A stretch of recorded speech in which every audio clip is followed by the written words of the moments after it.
খুব বেশি বেশি 10 মিনিট, এদের সময় হয় না। আমি এই শিমুলি আর সোনামণি মা বোনেদের দুটো পায়ে ধরে বলে যাচ্ছি, এই সোনামণি মা বোনেরা, তোমাদের পা দাও, আমি তোমাদের সন্তানের মতো দুটো পায়ে ধরে বলে যাচ্ছি, খোদার কসম, তোমাদের জীবনের শেষ মেকআপ যেদিন করানো হবে, ফেরা লাভলি দিয়ে নয়, জীবনের শেষ মেকআপ তোমার হবে বডি লোশন আর ফেস পাউডার দিয়ে নয়, খোদার কসম, তোমার জীবনের শেষ মেকআপ হবে আতর আর সুরমা দিয়ে। তাই এই শিমুলি আর সোনামণি মা বোনেরা, রূপ চর্চা বাদ দিয়ে আমল চর্চা করো, খোদার কসম জান্নাত খুঁজতে হবে না, জান্নাত তোমাকে খুঁজে নেবে। আমি ঠিক বললুম না ভুল বললুম? আসাদুল আসেনি? রূপ চর্চা বাদ দিয়ে আমল চর্চা করো, জান্নাত খুঁজতে হবে না, জান্নাত তোমাকে। এই কথাটা হঠাৎ কেন বললাম জানেন? আচ্ছা, আপনারা এরকম শুনেছেন বা দেখেছেন যে একটা মেয়ে স্বামী ছেড়ে দিয়ে বাপের বাড়ি চলে এসে, কেন?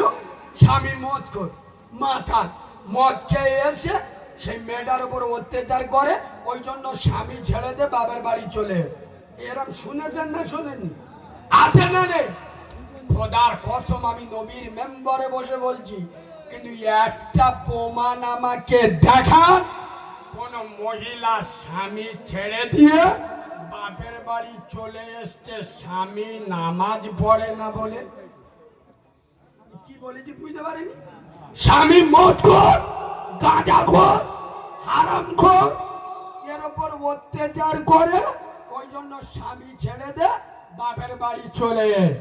কিন্তু খোদার কসম, স্বামী নামাজ পড়ে না, কোন মহিলা দাঁড়িয়ে বলেছে, এই স্বামী যে নামাজের জন্য আমেনার লাল তার একটা দুটো নয় 4-4টে দান্দান মুবারক শহীদ করেছে, যে নামাজের জন্য আব্দুল্লাহর বাবা তার নবুয়তের মাথা ফাটিয়েছে, এই স্বামী তুমি যতদিন না 5 ওয়াক্ত নামাজ পড়বে, আমি তোমার ঘর করব না, এই বাপের বাড়ি চলে গেলাম। যেটা যাচ্ছি একা ঘুমবাই বেলা 9টার সময়, এরা স্বামীর নামাজ পড়ার কথা বলবে? আমি ওয়াজ করতে করতে রেগে যাই কেন? অনেকে বলে কারিমুল্লাহ দাউদ করিস কেন?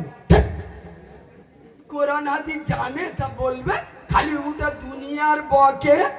এ বাবু, এখানে যে এতগুলো লোক বসে আছে, সত্য কথা বলুন, গরমের সময় যাদের টাকা আছে ঘরে এসি লাগায় না লাগায় না? কথা বলেন, এসির কাজ কি?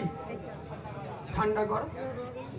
আচ্ছা, আমাদের কমিটির ছেলেরা এখানে যে আমরা এতগুলো লোক, এখন তো হালকা ঠান্ডা, এই যে গরম হচ্ছে, ঘাম হচ্ছে, তা একটা এসি ক টাকা ভাড়া নিত? ক টাকা? যদি এরা একদিনের জন্য একটা এসি এনে একে লেগে দিত, তাহলে এতগুলো লোক কি সুন্দর হতো। হাসছো কেন বল? কেন এখানে এসির কাজ হবে? কথা বলে না কেন হবেনি?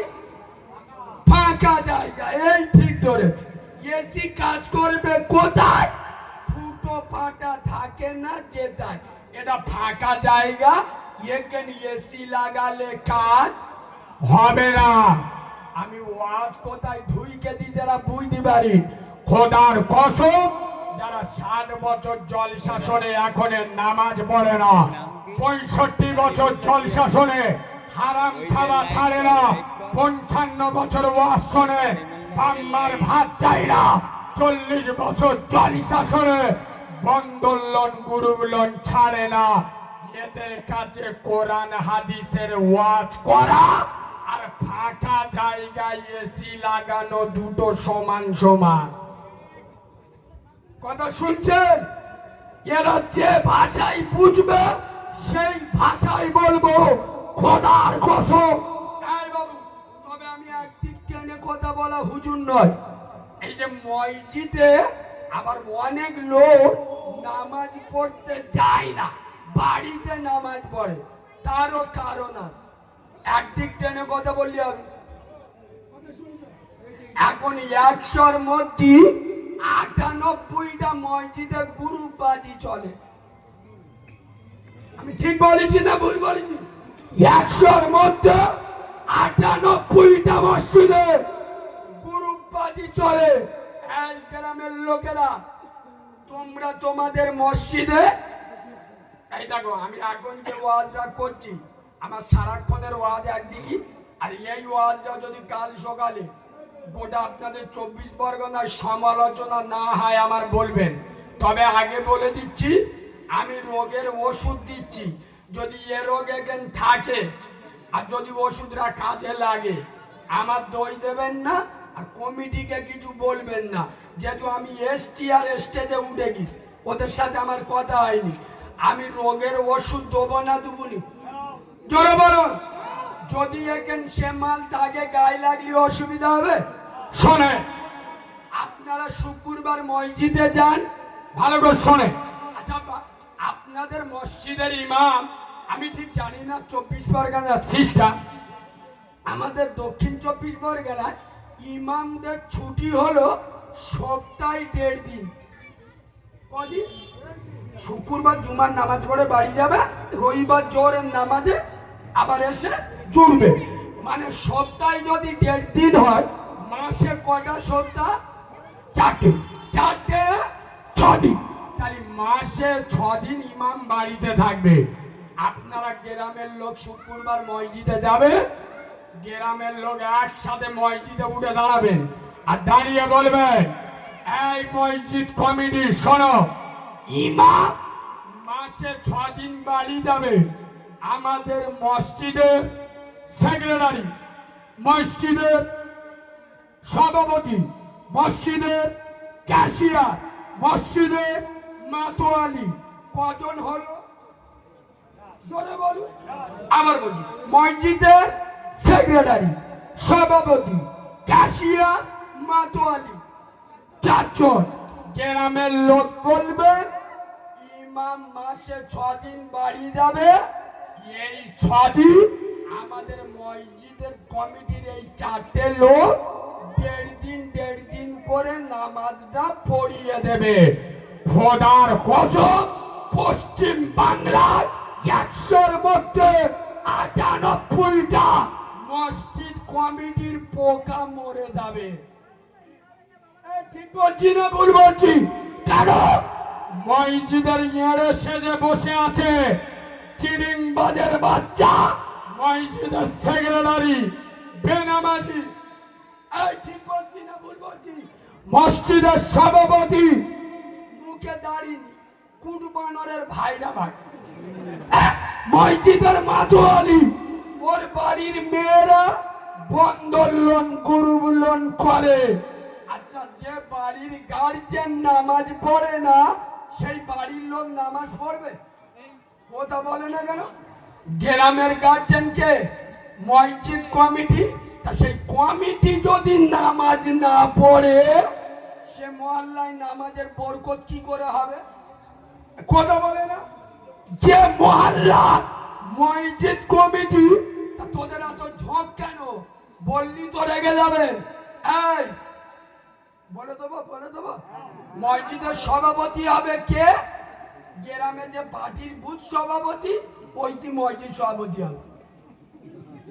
আমি নবীর মেম্বারে বসে বলছি, প্রমাণ না করতে পারলে নবিয়ানা মেম্বারে জীবনে উঠবো না।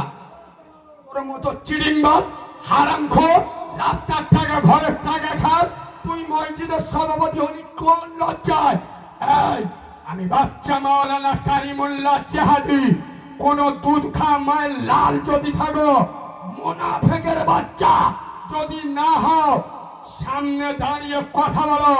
আমি এখানে বসে এই শিমুলিয়ার মাটিতে দাঁড়িয়ে প্রমাণ করে দেবো, যার মুখে দাড়ি নাই, যে একক তো নামাজ পড়ে না, যার বাড়ির মেয়েরা বন্ধন লোন, গ্রুপ লোন করে, ওর মতো চিটিংবাজ, ওর মতো হারামখোর, ওর মতো জালিম মাল মসজিদ কমিটিতে থাকার কোনো যোগ্যতা নাই। কোরআনের আয়াতটা আমি আজকের বলবো না, আমি কি বলেছি মাসার ছেলেরা বুঝতে পেরে শোনেন। যেদিন আমার চ্যালেঞ্জ অ্যাকসেপ্ট করবে আমি সেই দিন কোরআন থেকে প্রমাণ করব যার মুখে দাড়ি নাই, যে একক তো নামাজ পড়ে না, হারাম খায়, মসজিদ কমিটিতে থাকার তাদের কোনো অধিকার। এ বাবু শোনেন, তবে গুনাহ আপনাদের হবে, বেশি বদমাইশ আপনারা। আমি নবীর হুজুরি জিজ্ঞেস করেন, অন্যায় যে করে আর অন্যায় যে সহ্য করে দুজন সমান পাবি। ঠিক বলছি না ভুল বলছি? আপনারা এত নিক্ষমতা কেন? শুক্রবার মসজিদে গিয়ে বলতে পারেন না মসজিদ কারোর বাবার নয়। আপনার বাপের দুগাটা জায়গা যদি কেউ দখল করলে এ মাল লাঠি নেবে, দেখে নেবো দেখে নেবো। হ্যাঁ না না, শুক্রবার মসজিদে গিয়ে বলতে পারেন না এই মসজিদ কমিটি শোনো, আমরা গ্রামের লোক জুমার নামাজ ছাড়া নামাজ পড়ি না। একে তো আমরা গুনাহগার, ফের এক্সট্রা গুনাহ আমরা মাথায় নিতে পারবো না। শোনো, মসজিদ চালাবে তারা 5 ওয়াক্ত নামাজ পড়ে যারা, মসজিদ চালাবে তারা হারামের সাথে যুক্ত থাকে না যারা। কোন চিড়িংবাজের বাচ্চা, হারামখোরের বাচ্চা, মুনাফিকের বাচ্চা যদি মসজিদে দাঁড়িয়ে বলে এই গ্রামের লোকেরা আঙুল